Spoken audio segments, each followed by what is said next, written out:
You look so pretty today. I appreciate the effort you made for me.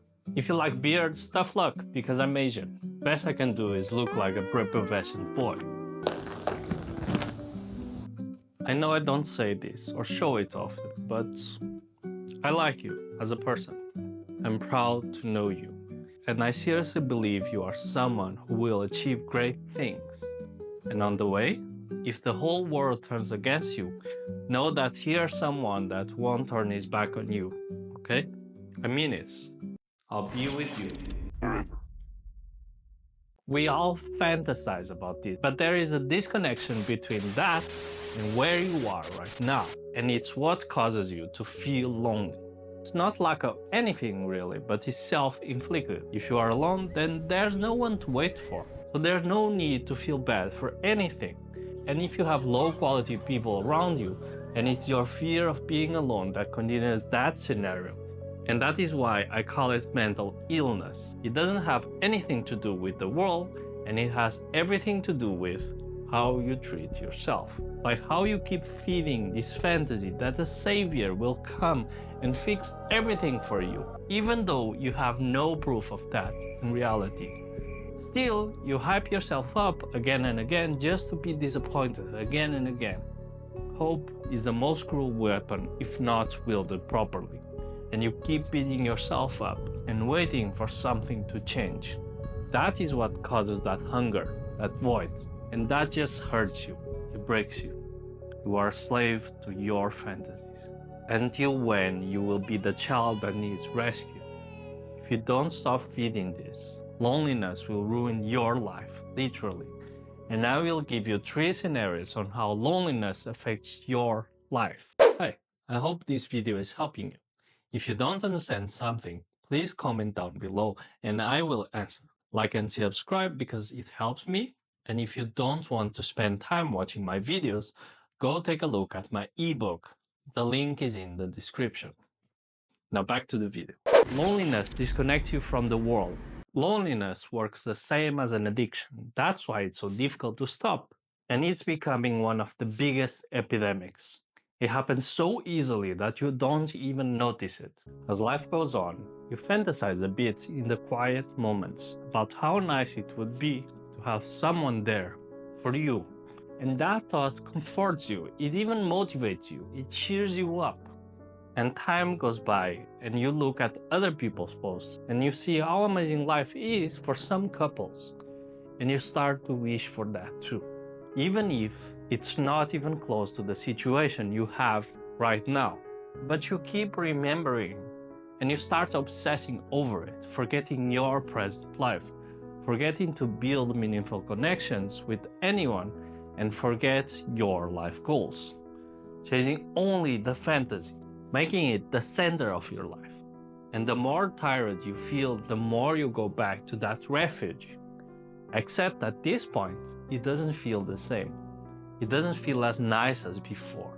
It hurts. It makes you focus too much on the fact that you are alone, on what you don't have, and how your life doesn't change, making this whole experience painful. But at this stage, you fantasize so much about it that it became a reflex. Even if it ends in pain every single time, you keep going back for it, making yourself feel worse and worse with every second that you are alone. That's addiction by definition.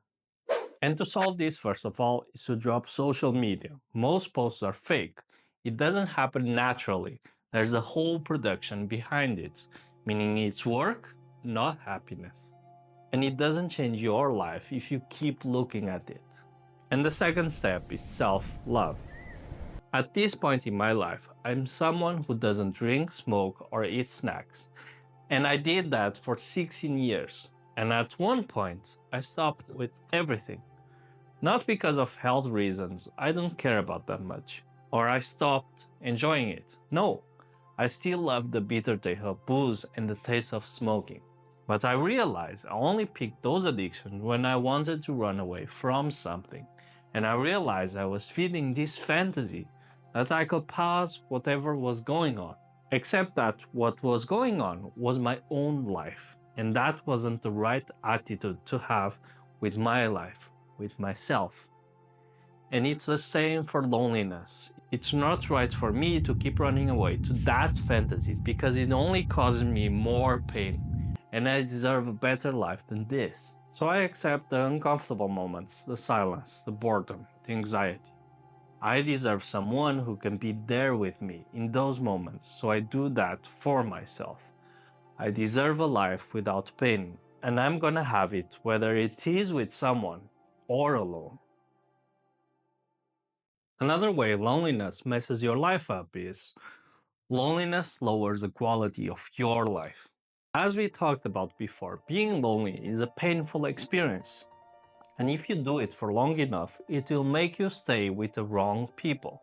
You will pick anyone who you come across on the street, even if those people are dirty liars and cheaters. Because if you make your daily life painful, then anything starts to look better than that.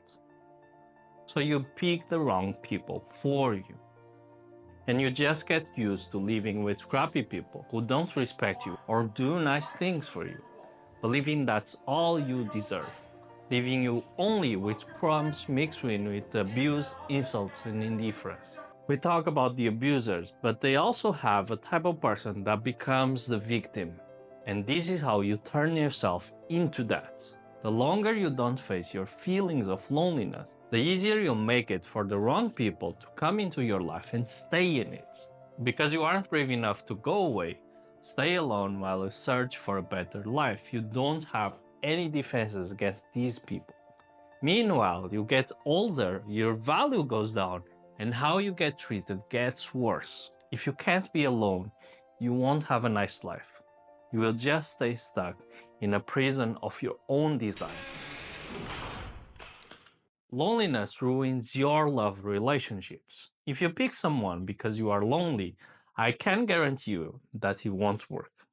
Because you aren't with them because you like them, but because you have this gaping hole inside of you that needs to be filled.